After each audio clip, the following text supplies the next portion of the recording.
Operation और debates भी चल रही हैं। काफी टाइम तक तो वन नेशन इलेक्शन करे थे।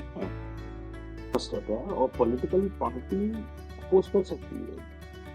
लोकसभा और राज्यसभा की चुनाव एक साथ होंगे, इलेक्शन के खर्चे में ड्रास्टिक कमी होगी। वो सब एक बार में हो जाएगा। पॉलिसी इम्प्लीमेंटेशन में भी कंटिन्यूटी रहेगी और बहुत एफिशिएंटली। हाँ, अगर जैसे ऑपोजिशन का पक्ष भी गवर्नेंस और पॉलिटिशियन में वोटर फटीक का तो जैसे आपने बोला वो तो मतलब एंड होगा।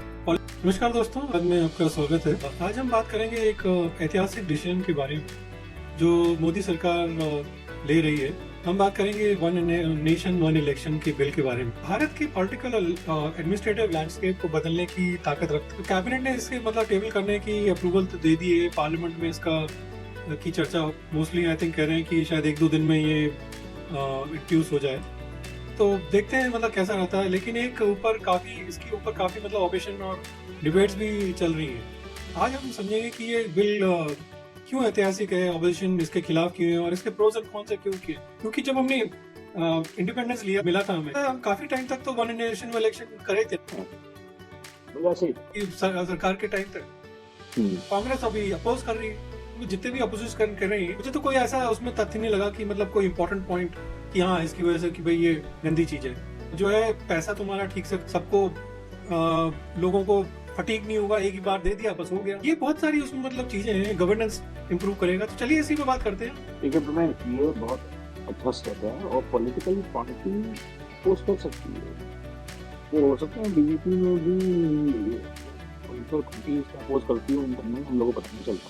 पॉलिटिकल पार्टी तो अपोज करेगी, क्योंकि क्या होता है कि आप वन नेशन वन इलेक्शन के राइट, तो आपकी वेव है, आपकी वेव चल रही है, तो वो सबको इफेक्ट करेगी ना। आपके लोकसभा इलेक्शन को, म्यूनसिपैलिटी कॉर्पोरेशन को। पॉलिटिकल पार्टी तो अपने माइनॉरिटीज के लिए कुछ भी बोलती है, लेकिन इसके बहुत अच्छाइयां हैं। चलिए इसको डिस्कस करते हाँ, समझते हैं कि क्या है इस बिल के का मूल उद्देश्य। तो पहले है कि वन नेशन वन इलेक्शन का मतलब, इसका सिंपल अर्थ ये है कि मतलब लोकसभा और विधानसभा के इलेक्शन एक साथ कराए जाएंगे, अलग अलग टाइम पे नहीं। अभी क्या हर साल कहीं ना कहीं तो इलेक्शन होते ही रहते हैं। इससे गवर्नेंस डिस्टर्ब होता है, क्योंकि हर इलेक्शन का असर पॉलिसी डिसीजन पर। एम है कि मतलब पूरे देश के इलेक्शन एक ही बार में हो जाए, एक सिंगल शेड्यूल के अंडर। मतलब ये होगा कि मतलब टाइम और रिसोर्सेज का काफी बचत हो। तो जैसे अभी तो देखा जाए तो दिल्ली में इलेक्शन होने वाले हैं, अभी महाराष्ट्र में होने, उससे पहले जो है जम्मू कश्मीर वगैरह में। तो मतलब चलती है हर 2-3 महीने में इलेक्शन। ये कहाँ का है, आचार संहिता चल जाती है,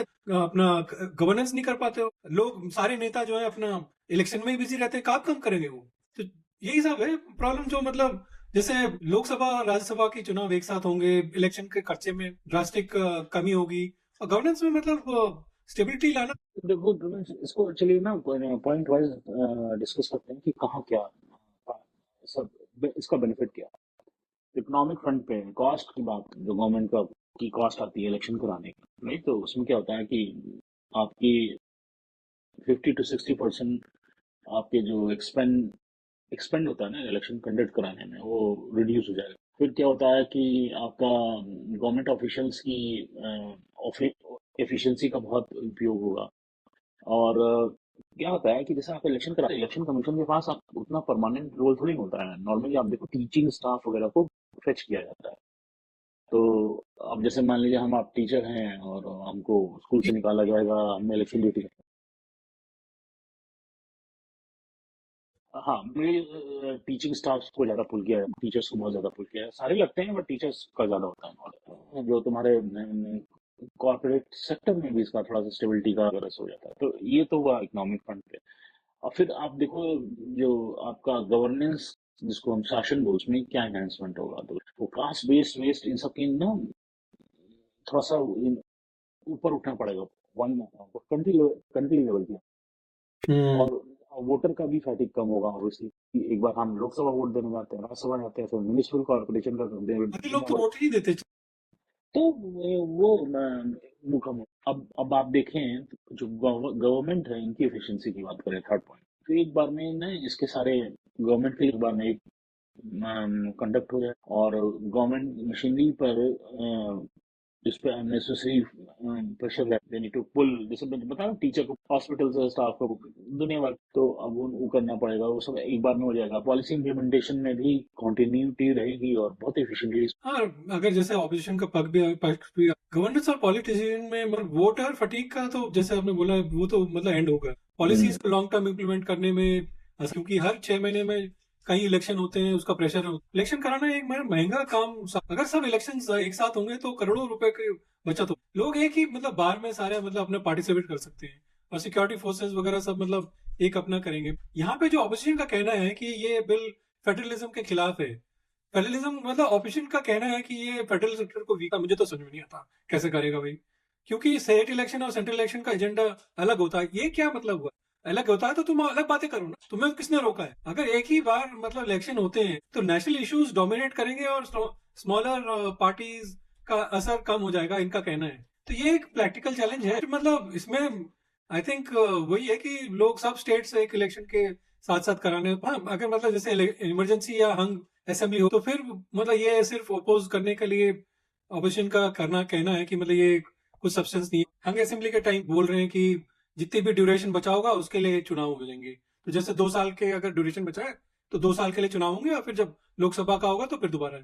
तो मतलब थोड़ा देखना पड़ेगा, but I think it's a good measure I would say. देखिए ब्रह्मेश, जो वो बोल रहे हैं ना कि रीजनल पार्टीज के स्टेट के अलग मैंडेट होते हैं, कंट्री के अलग होते हैं, ये पॉलिटिकल पार्टीज जो है ना अपनी डर्टी पॉलिटिक्स जो करती हैं तो आप कंट्री लेवल बात करो। मैं कैसे, अब जैसे कोई पार्टी है, तो जैसे मान लो बीजेपी है या कांग्रेस है, आपकी हमारी पॉलिसी हरियाणा में अलग होगी और जम्मू कश्मीर में, तो ये डिवीजन सब तो बकवास, कास्ट बेस्ड सिलेक्शन, इन सब की ना बहुत कुछ उनकी प्रॉब्लम है। But country is more important then these political parties. जो ये लोग बहाने में बोल रहे हैं ना, वो सब बेवकूफी है। I don't buy it. लोग कहते हैं कि स्टेट गवर्नमेंट की ऑटोनॉमी कम होगी, कैसे कम हो जाएगी स्टेट गवर्नमेंट की autonomy? मैं एक वोटर हूँ और मैं किसी पर्टिकुलर स्टेट में करता हूँ, तो बात है, मेरे को तो समझ में नहीं आ रहा। लॉजिस्टिकल कॉम्प्लेक्सिटीज हैं उसकी, but I am pretty confident that can be handled. ये अच्छी चीज है और इसको इम्प्लीमेंट होना चाहिए। I am a big supporter. हाँ, वो तो है खैर, ये तो बात सही है। हाँ, तो अब देखिए इसका ना कुछ डिटेल की बात करें कि बिल, इसका मेन पॉइंट्स क्या है। तो जैसे ये बिल प्रपोज बाय हमारे राष्ट्रपति जी रामनाथ कोविंद जी, और इलेक्शन साइकिल जो कहा जा रहा है कि हर 5 इयर्स में होगा एक साथ, विच इज गुड। 5 साल में इलेक्शन होता है। और एस्टिमेटेड कॉस्ट सेविंग जो मैं बोल रहा था इनिशियली कि 50 to 60% कॉस्ट सेव होगी। कॉन्स्टिट्यूशनल चेंजेस के एंटिसिपेटेड कॉन्स्टिट्यूशनल अमेंडमेंट है, वो 3 बिल के। हाँ, मुझे लगता है कि मतलब केयरफुली अगर प्लान किया इसके बेनिफिट ज्यादा, लेकिन चैलेंजेस को इग्नोर नहीं कर सकते। इम्प्लीमेंट करने के लिए एक कॉम्प्रिहेंसिव फ्रेमवर्क बनाना हो पब्लिक और पॉलिटिकल पार्टीज के साथ। तो दोस्तों, बिल मतलब डेमोक्रेसी में एक नया अध्याय अब देखो पार्लियामेंट में डिबेट बाकी है, वो हो जाएगा, फाइनलाइज हो जाएगा, इम्प्लीमेंट हो जाएगा, मेरे ख्याल से तो बहुत अच्छी बात है। और ये ना मतलब मैं अपने तो व्यूअर से कहूंगा कि ये हमारी अपनी खुद की अंडरस्टैंडिंग और हमारी एनालिसिस है कि इससे क्या फायदा है वन नेशन वन इलेक्शन के बिल से। तो आपको क्या लगता है कि इंडिया के लिए, भारत की गवर्नमेंट के लिए, हमें किसी पॉलिटिकल पार्टी के लिए नहीं, I can understand political party including BJP को ये अच्छा नहीं लगेगा, लेकिन इस पे आप अपनी राय हमारे साथ शेयर करिए in the form of comment. और अगर आपको ये डिस्कशन अच्छा लगता है तो उसको, हमारे चैनल को सब्सक्राइब करिए, अपने फ्रेंड्स सर्कल में इसको सोशलाइज करिए कि वो भी सब्सक्राइब। तो देखिए कैसा विकास की इस यात्रा में नए मोड़ आ रहे हैं। One election one nation one election एक एम्बिशियस रिफॉर्म है जो भारत की चुनावी व्यवस्था को पूरी तरह से बदल सकता है। यही है कि आशा करते हैं कि पॉलिटिकल पार्टी सारी इसमें प्रोज एंड कॉन्स इसके देखें और उसके आगे बढ़ें, सिर्फ ऑपोजिशन करने के लिए अपोज ना करें। तो जो आजकल मतलब धंधा बन गया इन लोगों का। तो चलिए फिर देखते हैं, आज के एपिसोड में नहीं था, बाकी आगे फिर आपसे, तब तक के लिए अपना ख्याल रखिए, सच्चाई से जुड़े रहें और आज संवाद करते रहें।